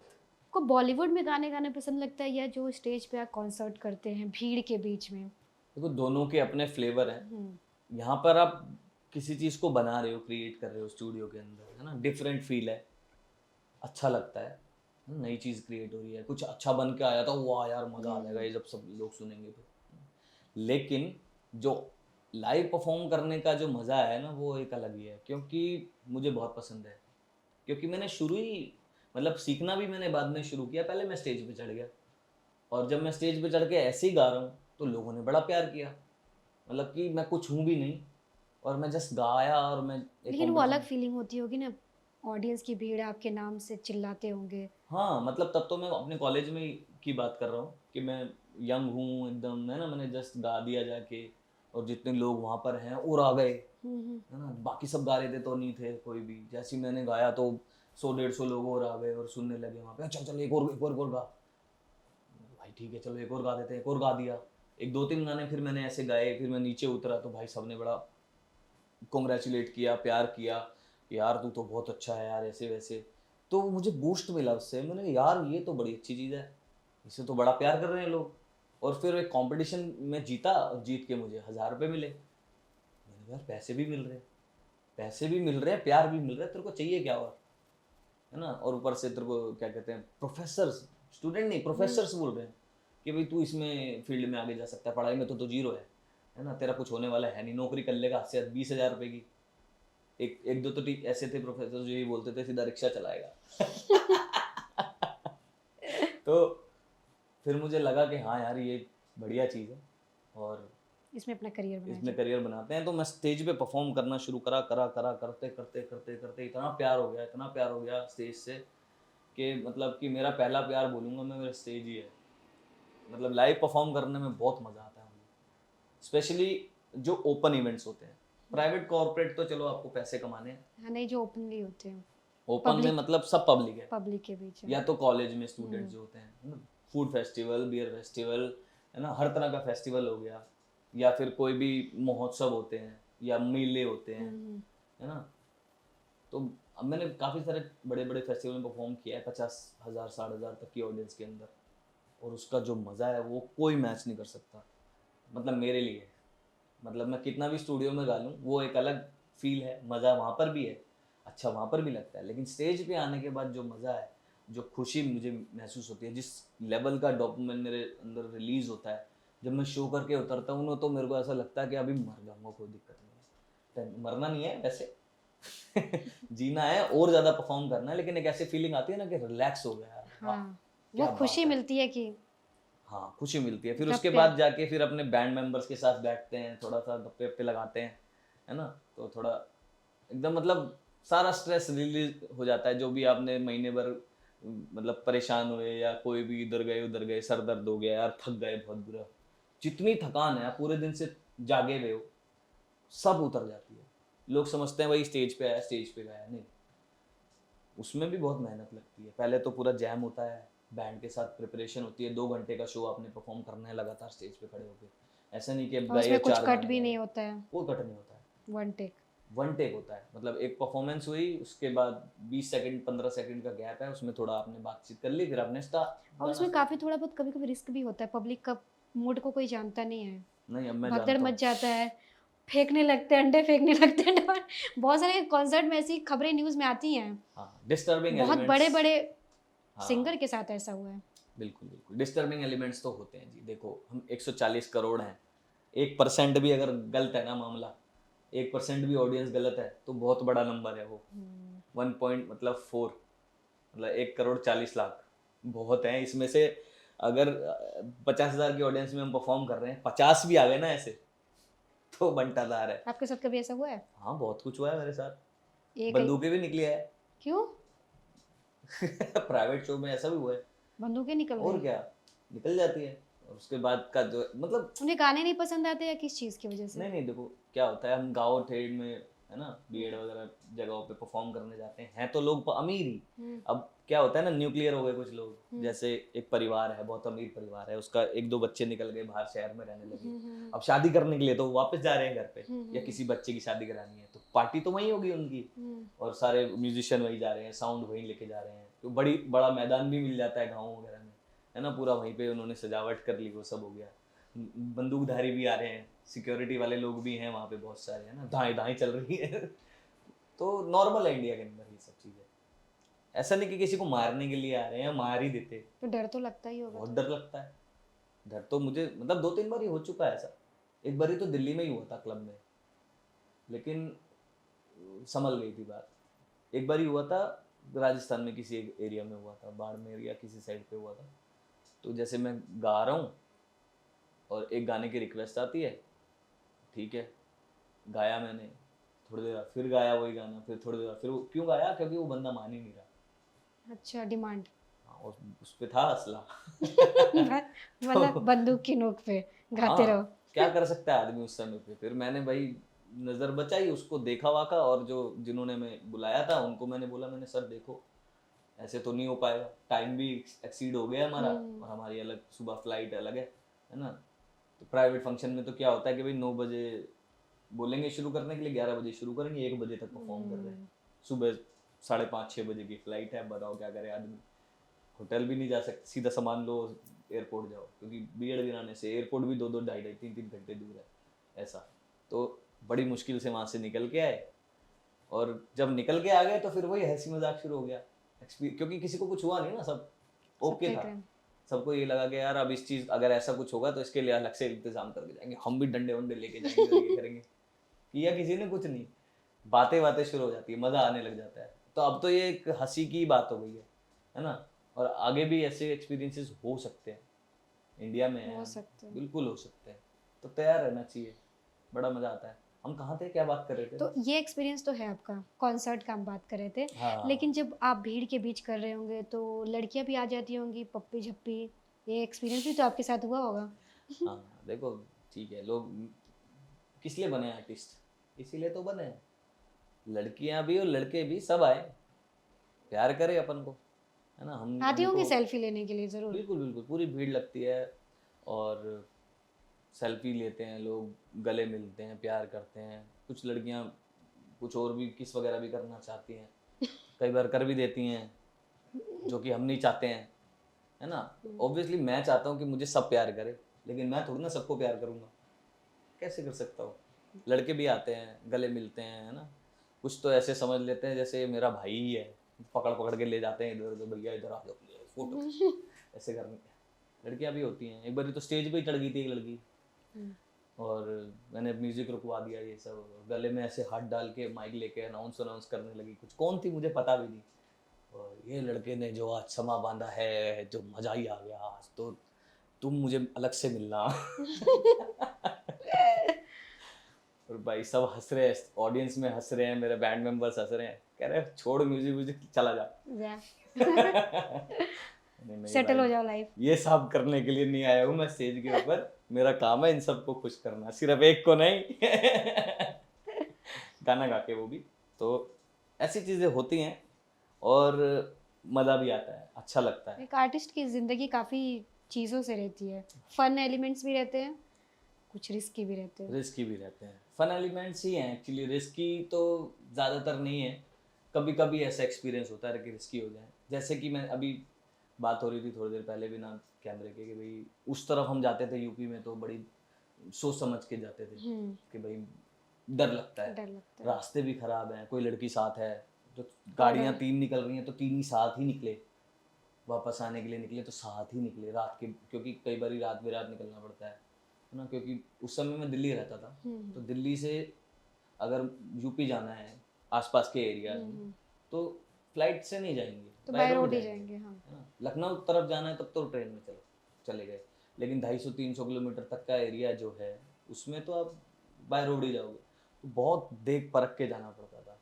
अभी बेहतर है, तो मैं देख लेता हूँ पहले से ही कि कौन से स्टेट की हालत कैसी है इस वक्त पे, तो फिर उस पूरा प्लान बना के जाते हैं।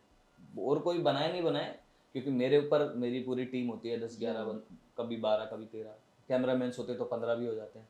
इतनी बड़ी टीम होती है, इंस्ट्रूमेंट्स होते हैं, इतना सारा सामान होता है, सबको एकदम ध्यान से रखना पड़ता है। हालांकि मेरे ऊपर कोई बर्डन नहीं है, मेरे को तो आराम से एक गाड़ी में बैठ के जाना है, पहुंचना है, साउंड चेक करना है, परफॉर्म करना है।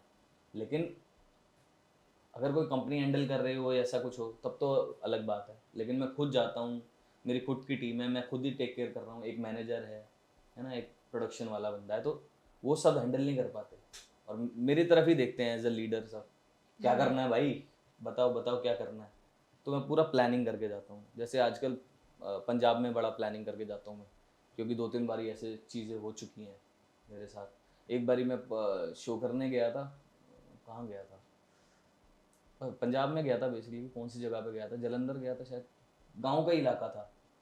तो वहाँ से परफॉर्म करके, एक तो परफॉर्मेंस का वो जो एक्सपीरियंस था उतना अच्छा नहीं था, क्योंकि हम 15 मिनट परफॉर्म करके उतर गए थे, पैसे हो गए थे हमारे पूरे। लेकिन अगर पैसे भी मिल जाते हैं ना, तो मेरे को अगर जब मैं काम पूरा करके नहीं आऊँ तो दिक्कत लगती है।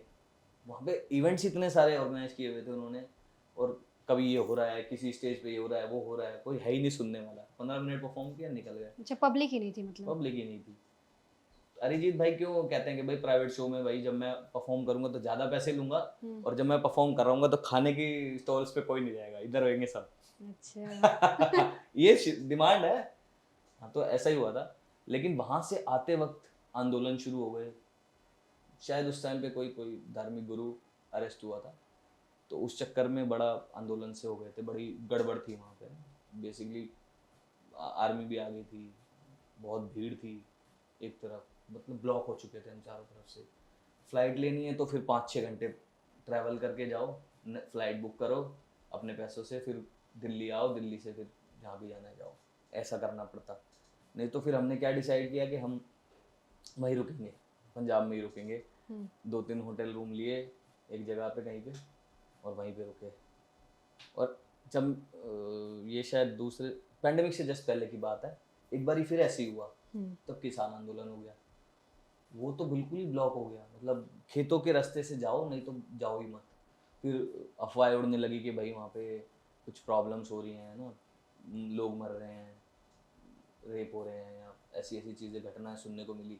तो मैं जब जहाँ पे ऐसी चीज़ें हो रही होती है ना, तो उनको मैं थोड़ा दिमाग में रखता हूँ कि भाई यहाँ जाना है तो रोड से नहीं जाना है, यहाँ ट्रेन से जाएंगे, या तो मतलब अगर छोटा रास्ता है, नहीं तो फ्लाइट से जाएंगे, नहीं तो नहीं जाएंगे, शो ही नहीं करेंगे, क्योंकि सिक्योरिटी बहुत ज़रूरी है। बहुत ज़रूरी है, क्योंकि टीम में लड़कियां भी हैं, लड़के वड़के तो 4 से चाटे खा लें है ना, तो चलता है काम। एक बारी क्या हुआ था कि हम जा रहे थे, चंडीगढ़ जा रहे थे दिल्ली से, और एक टेम्पो ट्रैवलर होता ना महाराजा, तो उस समय मैं उससे ट्रैवल करवाता था, क्योंकि सारे बैंड मेंबर्स एक ही उसमें आ जाते थे, मस्ती करते हुए जाते थे।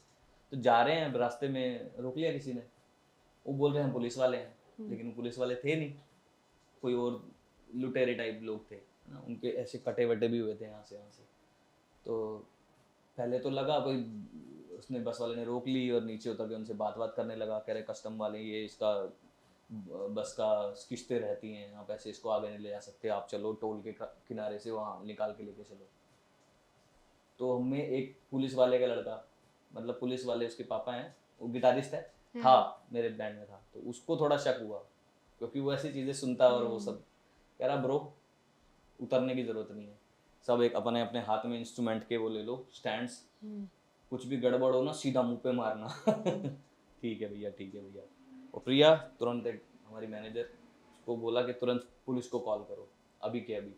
उसने पुलिस को कॉल किया, और जैसे ही उनको भनक पड़ी, पुलिस को कॉल लग गया है, असली पुलिस को, बाइक स्टार्ट कर ली उन्होंने, और हमने जो बस भगाई है, मतलब 100 किलोमीटर, उसकी लिमिट भी नहीं थी, 80 चलती थी वो बेचारी, रोन दिया पूरा। वो पीछे पीछे आ रहे हैं बहुत देर तक, कम से कम 50-60 किलोमीटर तक पीछे पीछे। हाँ, ऐसा भी हुआ।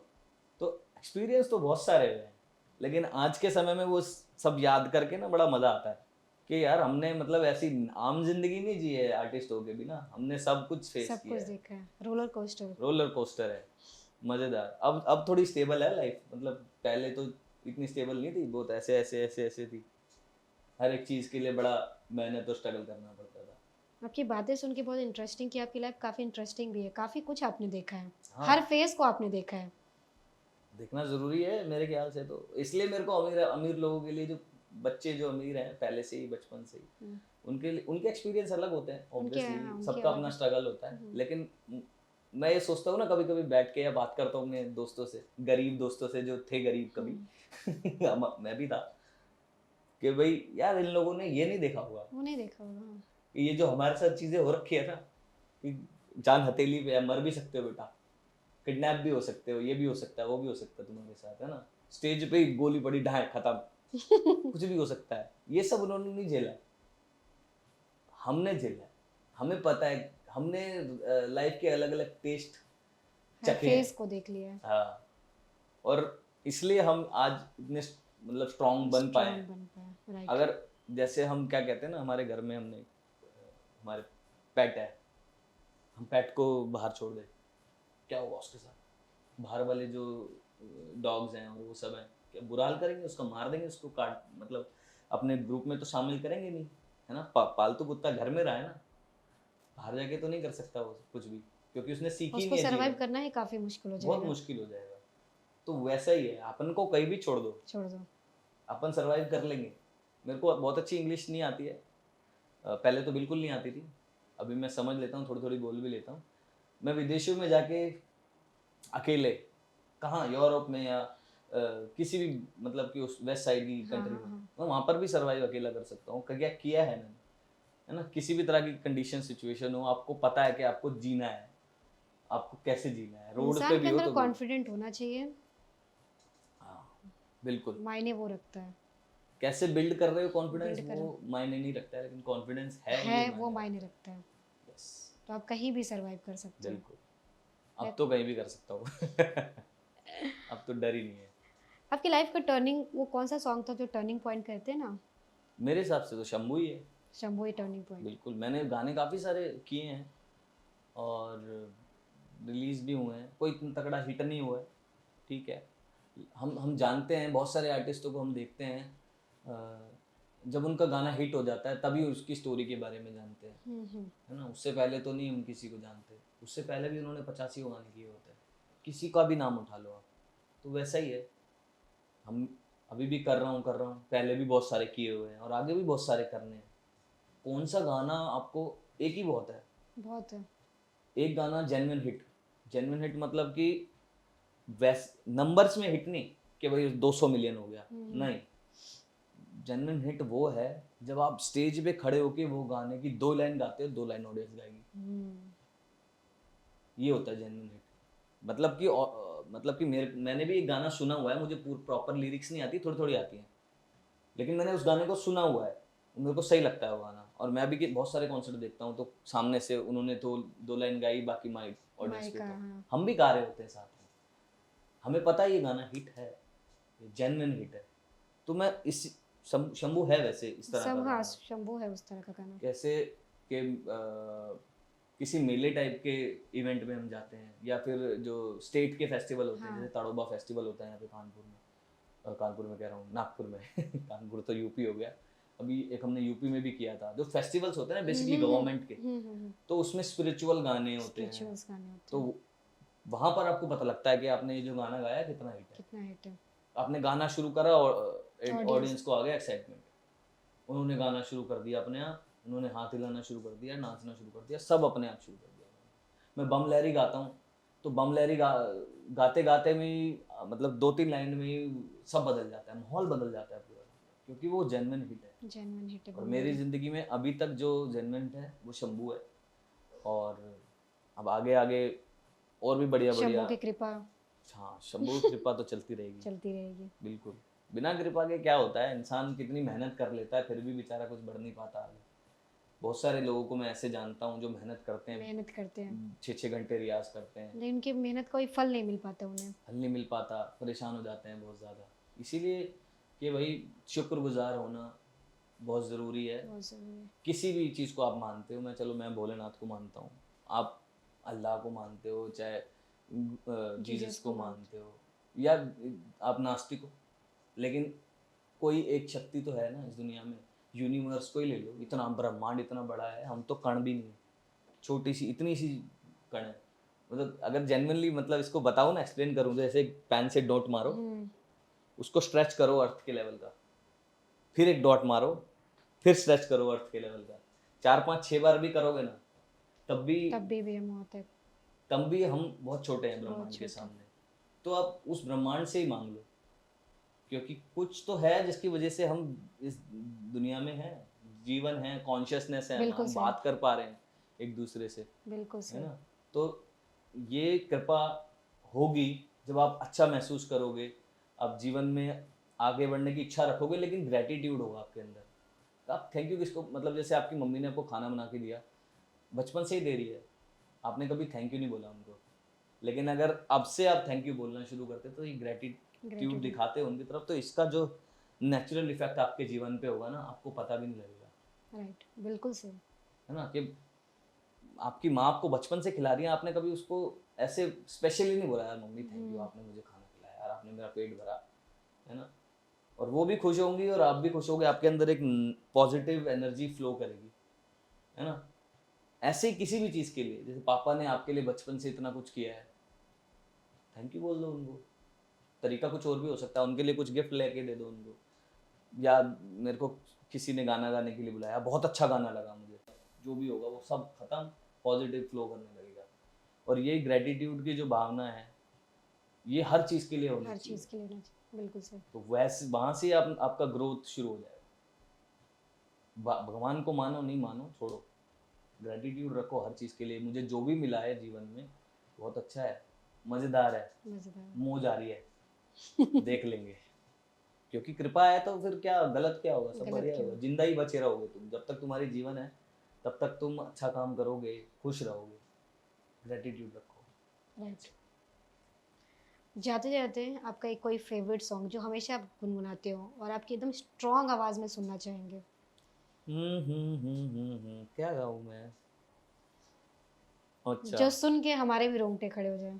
हाँ, ठीक है, ऐसा ही कुछ सुनाता हूँ मैं आपको। सुर ले लो थोड़ा सा, क्योंकि ये गाना बहुत ले लीजिए। छल्ली कर दे सीना मेरा, छल्ली कर दे सीना मेरा, छल्ली कर दे सीना मेरा, दाग दे सारी गोलियां नी, अज मेरा जी करदा मर जाने नी, अज मेरा जी करदा मर जाने नी, मेरा जी करदा मर जाने नी, अज मेरा जी करदा। मुश्किल कर दे जीना मेरा, मुश्किल कर दे जीना मेरा, मुश्किल कर दे जीना मेरा, हंसते हंसते लुट जानिया नी, मेरा जी करदा मर जाने नी, अज मेरा जी करदा मर जाने नी, मेरा जी करदा मर जाने नी, अज मेरा जी करदा।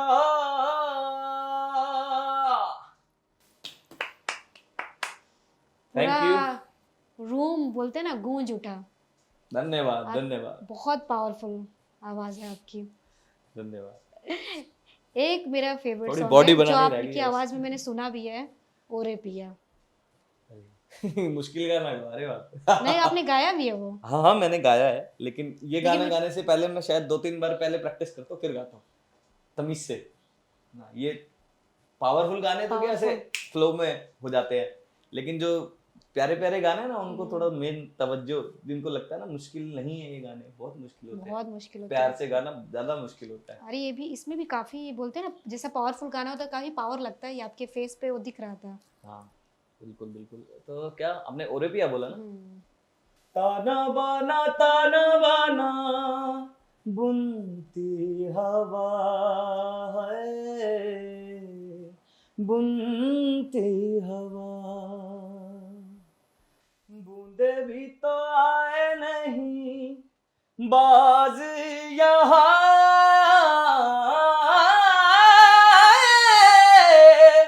साजिश में शामिल